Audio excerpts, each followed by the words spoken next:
100 بندہ کہے گا تو وہ 100 ڈفرینٹ اس کا اینگل ہوگا، 100 ڈفرینٹ اس کا انداز ہوگا۔ یہی وجہ ہے کہ جب دین کی ہم بات کرتے ہیں، جب نبی صلی اللہ علیہ وسلم کی بات کرتے ہیں، انبیاء کی بات کرتے ہیں، اللہ رب العزت کی بات کرتے ہیں، وحدہ اللہ شریک کا جب ڈیفائن کرتے ہیں، شرک کی جب ہم نفی کرتے ہیں، تو اس وقت ہمیں دو ماخذ جو ہیں اس تک محدود رہنے کی جو ہے نا یہ بڑی ضرورت ہے، اور آج تو شدت سے اس بات کی ضرورت ہے۔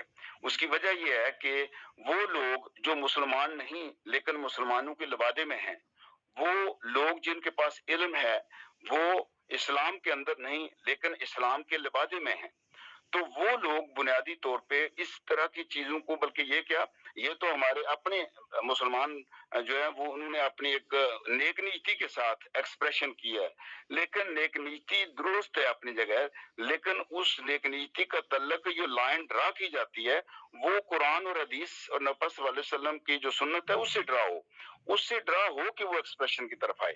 تو یہ ضرورت ہے ہمیں انڈرسٹینڈ کرنے کی، اور یہ پروپاگیٹ کرنے کی بھی ضرورت ہے تاکہ لوگ سمجھ سکیں کہ جی ہم نے کس طرح سے اس کو ایکسپریس کرنا ہے۔ تو واقعتاً انبیاء میں فرق نہیں کیا جا سکتا، نہ ہی فرق کرنا چاہیے۔ اللہ رب العزت نے ان کے درجات کو گنوا دیا ہے، بتا دیا ہے، تمام کی جن جن کو جو جو اضافی خوبیاں دی ہیں وہ بھی گنوا دی ہیں، وہ بتا دیا ہے سارا۔ لیکن ہمارے لیے یہ روا نہیں ہے کہ ہم الگ سے تخصیص کر کے جو ہے نا یہ ذکر بھی کریں یا ڈسکس کریں، چونکہ جب انبیاء میں تخصیص کریں گے ہم تو ہم پھر قرآن اور حدیث سے دور ہوتے جائیں گے۔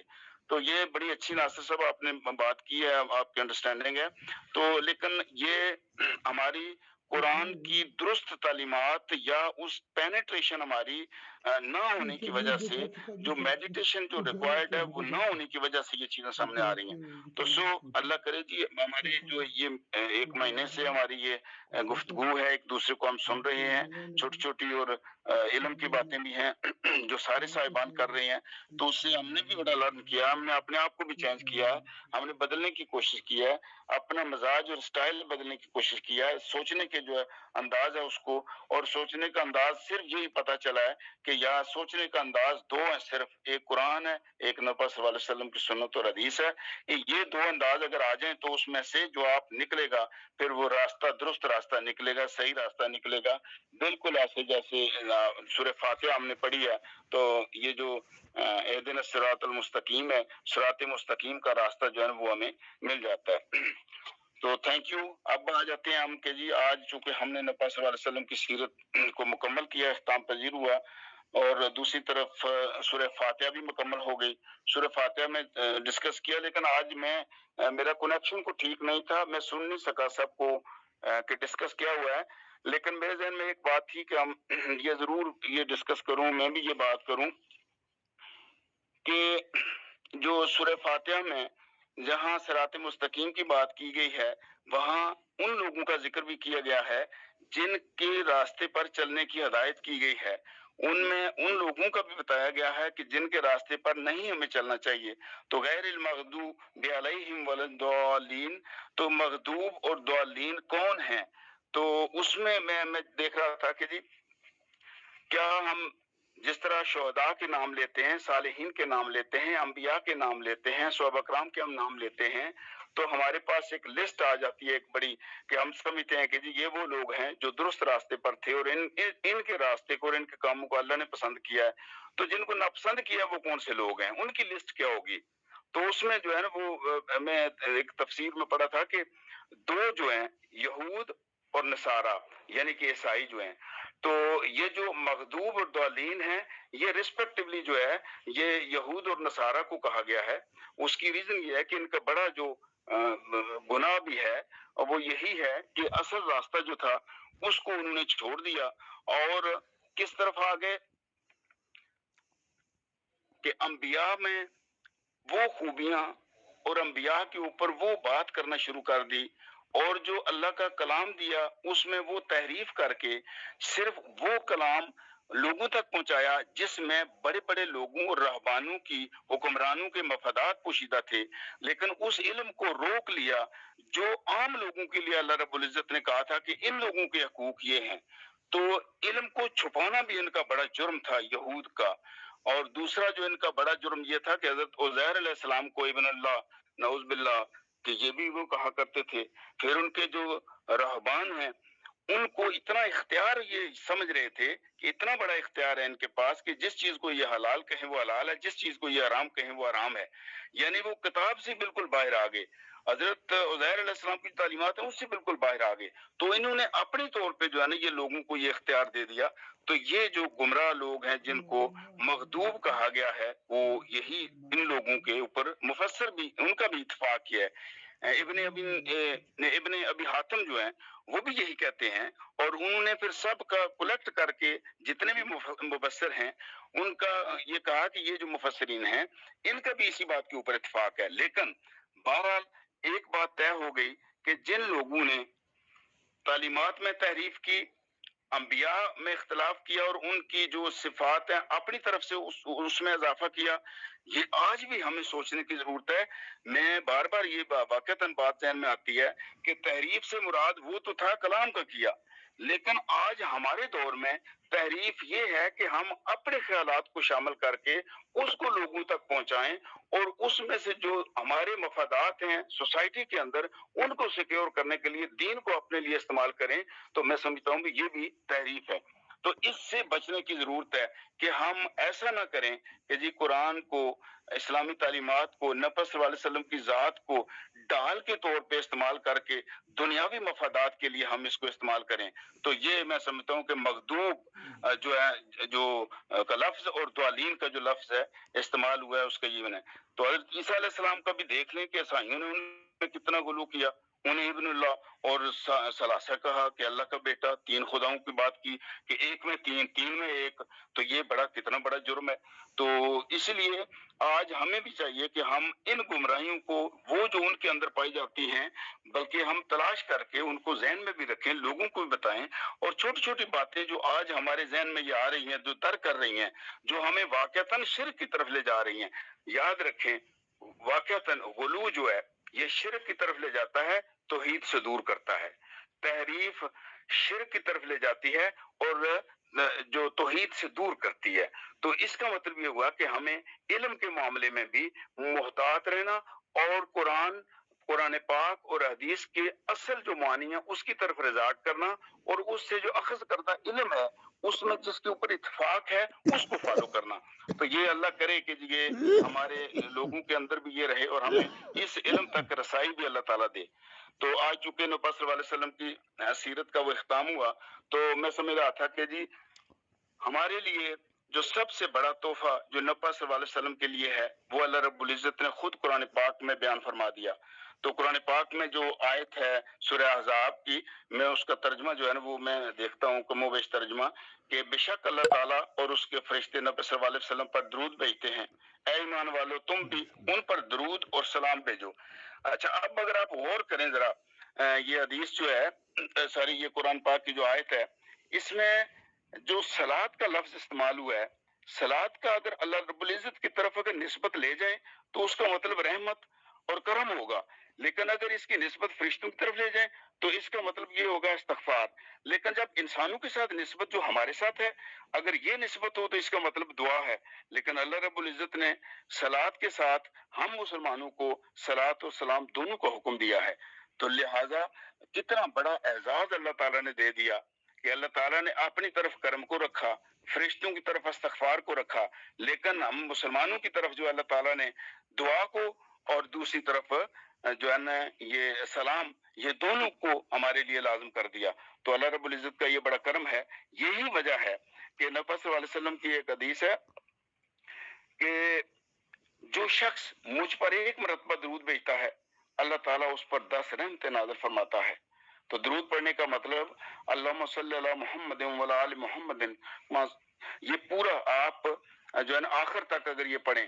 ویسے درود پاک کی جو ہے نا جس طرح کہ نبی صلی اللہ علیہ وسلم کے روزہ مبارک کے اوپر بھی لکھا ہوا ہے، جب آپ روزہ مبارک سے گزریں تو جنت البقیع کی طرف جو دروازہ ہے وہاں سے جب آپ باہر نکلتے ہیں تو وہاں اس کے اوپر جو ہے نا وہ لکھا ہوا ہے کہ بسم اللہ والصلاۃ والسلام علی رسول اللہ صلی اللہ علیہ وسلم. تو اس کو بھی جو ہے نا درود پاک کے طور پہ جو ہے نا یہ پڑھا جاتا ہے. اور یہ اچھا، تو میں نے تو جب یہ دیکھا وہاں پڑھا تو میں نے پھر اس کو یاد کر لیا. لیکن آپ جو درود ابراہیمی ہے اس کو البتہ جو ہے نا یہ پڑھنا زیادہ مستحب ہے اور بہتر ہے. نبی صلی اللہ علیہ وسلم کے لیے رحمت و رفع درجات کی دعا ہے. بنیادی طور پہ ہم جب پڑھتے ہیں تو یہ دعا ہے کہ اللہ رب العزت نے نبی صلی اللہ علیہ وسلم کے اور درجات بلند کرے. تو اللہ رب العزت جب درود پڑھتے ہیں تو وہ اللہ رب العزت کی رحمت اور کرم ہے. تو اس لیے جب فرشتے پڑھتے ہیں تو وہ استغفار ہے ان کے لیے. تو دیکھیں کیا کمال. تو ایک تو یہ ہے کہ ہمیں یہ دیکھنے کی ضرورت ہے. دوسری طرف اگر آپ حدیث کا جو میں دیکھ رہا تھا کہ جو ایک اور موقع پر کہ قیامت والے دن نبی صلی اللہ علیہ وسلم نے کہا کہ قیامت والے دن میرے سب سے زیادہ قریب وہ شخص ہوگا جو مجھ پر سب سے زیادہ درود پاک پڑھتا ہوگا. اچھا اب اس کا جو ہے نا ہم یعنی قریب سے مراد ایک تو یہ ہے کہ ہم نبی صلی اللہ علیہ وسلم کے قریب ہوں, جو فاصلہ ہے جس طرح دنیاوی فاصلے ہم انڈرسٹینڈ کرتے ہیں, لیکن اس قربت سے مراد بنیادی طور پہ یہ ہے کہ جو زیادہ درود پڑھنے والا ہے نبی صلی اللہ علیہ وسلم کی شفاعت اس کے لیے سب سے پہلے آئے گی, اور سب سے زیادہ جو ہے نا وہ یعنی فوری طور پہ اس کے اوپر جو نبی صلی اللہ علیہ وسلم کو جو شفاعت کا حق ہے وہ شفاعت کا حق پہنچے گا. تو میں سمجھتا ہوں کہ جی ہمیں اس شفاعت کے حق سے محروم نہیں ہونا چاہیے اور ہمیں درود پاک کو اپنی زندگی کا حصہ بنانا چاہیے, تاکہ ہم جو سیرت کو ہم پڑھتے ہیں سیرت کا اصل اختتام اور انڈرسٹینڈنگ جو ہے نا وہ یہ درود پاک ہی ہے. اسی طرح سے اگر ایک اور میں آپ کو یہ بتاؤں کہ اوس بن اوس سے روایت ہے کہ رسول اللہ صلی اللہ علیہ وسلم نے فرمایا تمہارے دنوں میں سب سے افضل دن جمعہ کا دن ہے, بس تم اس پر مجھ پہ کثرت سے درود پڑا کرو, اس لیے کہ تمہارا درود مجھ پر پیش کیا جائے گا. صحابہ نے پوچھا یا رسول اللہ صلی اللہ علیہ وسلم آپ پر ہمارا درود کس طرح پیش کیا جائے گا جبکہ آپ کا جسم بوسیدہ ہو چکا ہوگا؟ آپ صلی اللہ علیہ وسلم نے فرمایا اللہ تعالیٰ انبیاء علیہ السلام کے مبارک جسم کو زمین پر حرام کر دیا ہے. تو دیکھیے اس کے اوپر بھی جو ہے نا یہ اتفاق ہے مفسرین کا بھی اور جو اسناد ہیں صحیح اسناد جو ہے نا اس کا بھی, کہ جی نبی صلی اللہ علیہ وسلم کے اوپر جو ہم درود پڑھتے ہیں فرشتے وہ درود پاک نبی صلی اللہ علیہ وسلم کو پیش کرتے ہیں اور نبی صلی اللہ علیہ وسلم اس کا جواب دیتے ہیں. تو یہ تو قدرت کے معاملے ہیں کہ جس طرح سے اللہ تعالیٰ نے ہمارے لیے ایک کرم کا معاملہ رکھا کہ اللہ سے دعا کریں تو وہاں سے جواب آتا ہے, نبی صلی اللہ علیہ وسلم دعا کریں گے درود پڑھیں گے تو وہ درود مستجاب کی طرف جائے گا. تو اس لیے دونوں صورتوں میں اللہ تعالیٰ وہ دونوں چیزوں کو سن رہا ہے, نبی صلی اللہ علیہ وسلم کا بھی اور اپنی ذات کا بھی. تو لہٰذا ہمیں اس کے اوپر جو ہے نا توجہ بھی دینی چاہیے اور فکر کے ساتھ. ایک ہوتا ہے پڑھنا, ایک ہوتا ہے فکر کے ساتھ پڑھنا. فکر کے ساتھ پڑھنے کا مطلب یہ ہوتا ہے کہ آپ اپنے دل کے اندر سوچ کر, آپ اپنے ذہن میں یہ بات رکھ کر کہ جی مجھے اللہ رب العزت اس دنیا میں بھی اور آخرت میں بھی اس کا ثمر عطا کرے اور مجھے نبی صلی اللہ علیہ وسلم کے ساتھ جو رب کریم نے وعدہ کیا ہے اس وعدے کے مطابق میرے اوپر مہربانی کرے. تو اس مہربانی کے لیے ہمیں اپنے آپ کو جو ہے نا ہر وقت تیار رکھنا چاہیے. اچھا ایک جو ہے نا ایک اور روایت میں ہے کہ اس آدمی کی ناک خاک آلود ہو جس کے سامنے میرا ذکر کیا جائے اور وہ مجھ پر درود پاک نہ پڑے. تو دیکھیے بات یہ ہے کہ نبی صلی اللہ علیہ وسلم کے اوپر درود پاک کی, اور یہ اس کی ریزن بھی یہی تھی کہ قرآن پاک میں جب اللہ رب العزت نے جس چیز کو رب کریم نے اپنے اوپر لازم کر لیا اس کا جب لوگوں کے سامنے ذکر کیا جائے اور نبی صلی اللہ علیہ وسلم کے درود بھیجا جائے تو اس کا جواب پھر لازم ہے. جس کو رب نے لازم کر لیا وہ بندے کے لیے لازم ہو گیا. تو لہٰذا ہمیں یہ احتیاط بھی کرنی چاہیے کہ تاکہ جہاں بھی جب بھی ہم نبی صلی اللہ علیہ وسلم کا نام سنیں, جہاں ذکر آئے تو ہمیں اس وقت نبی صلی اللہ علیہ وسلم پر بسم اللہ والصلاۃ والسلام علی رسول اللہ صلی اللہ علیہ وسلم یہ پڑھنا چاہیے. پھر یہ ایک بڑی جو وعید ہے یہی نہیں ہے بلکہ وعید ہے, یہ اس کو بڑی غور سے ہمیں دیکھنے کی اور اس پر عمل کرنے کی ضرورت ہے کہ تم میری قبر کو عید مت بناؤ اور مجھ پر درود پڑھو, اس لیے کہ تم جہاں کہیں بھی ہو تمہارا درود مجھے پہنچا دیا جاتا ہے. اب دیکھنا یہ ہے کہ عید مت بناؤ کا مطلب کیا ہے. عید کی طرح میری قبر پر اجتماع نہ کرو, جیسے بدقسمتی سے ایک بدعت پسند کرو بزرگوں کی قبروں پر سالانہ میلوں ٹھیلوں کی صورت میں ہم جی کرتے ہیں. حالانکہ نبی صلی اللہ علیہ وسلم نے اپنی قبر مبارک پر جمٹا کرنے سے کو پسند نہیں فرمایا. اسی طرح یہ کہا کہ میری قبر کو دوسری امتوں کی طرح جو ہے نا یہ نہ بنا لینا, کہ جی عبادت گاہ نہ اس کو بنا لینا. تو یہ بات ہمیں ذہن میں رکھنی چاہیے کہ جو ہدایات دی گئی ہیں قرآن پاک کے ذریعے، اور جن چیزوں کو نبی صلی اللہ علیہ وسلم نے اپنی زندگی میں یہ کہا، تو ان چیزوں کو ہم اس طرح سے کم اپنے ذہن میں رکھیں اور اپنی مرضی کی تعریف نہ کریں۔ اپنی مرضی کی اگر تعریف کریں گے تو پھر یہ خطرناک ہوگا۔ یہی سمجھیں آج کا یہ مقصد بھی تھا اور اختتام بھی یہی تھا۔ اسی طرح سے میرے ذہن میں ایک آ رہا ہے کہ نبی صلی اللہ علیہ وسلم نے فرمایا کہ جو شخص مجھ پر سلام بھیجتا ہے تو اللہ تعالیٰ مجھ پر میری روح لوٹا دیتا ہے، یہاں تک کہ میں اسے جواب دیتا ہوں۔ یہ صحیح اسناد کے ساتھ ہے۔ تو اس کا مطلب یہ ہوا اس سے کہ نبی صلی اللہ علیہ وسلم اپنی قبر مبارک میں ہیں اور آپ پر سلام بھیجا جائے تو رب کریم جو ہے نا وہ سلام نبی صلی اللہ علیہ وسلم تک پہنچاتے ہیں اور نبی صلی اللہ علیہ وسلم اس کا جواب دیتے ہیں۔ لیکن یہ درود پاک کی خوبی ہے، چونکہ یہ درود پاک اللہ رب العزت کا ورد ہے، تو جو اللہ رب العزت کا ورد ہے وہ جدر ہے، وہ جس کے لیے ہے اس کے لیے روح امر ربی حاضر ہے، تو امر ربی جو ہے نا اس کے معاملے میں یہ بات کہی گئی ہے۔ اسی طرح سے ایک جگہ حضرت علی رضی اللہ تعالیٰ عنہ سے بھی روایت ہے کہ رسول اللہ صلی اللہ علیہ وسلم فرمایا بخیل وہ ہے جس کے سامنے میرا ذکر کیا جائے اور وہ مجھ پر درود نہ پڑے۔ یہ بھی ترمذی کی ایک روایت ہے۔